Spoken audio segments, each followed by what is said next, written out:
fihi ila Allah, iogopeni siku ambayo nyinyi nyote mtarejeshwa kwa Allah subhanahu wa ta'ala. Bila shaka kila mmoja anaifahamu ni siku gani ambayo yeye atarejeshwa kwa Allah subhanahu wa ta'ala.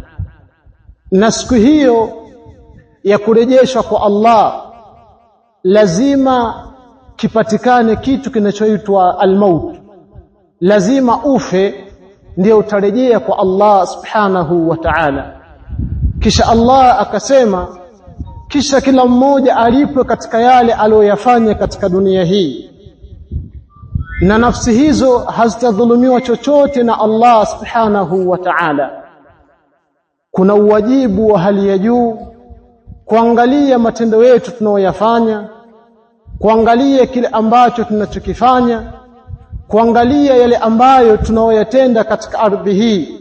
Je, yanamridhisha Allah subhanahu wa ta'ala au yanamkasirisha Allah subhanahu wa ta'ala?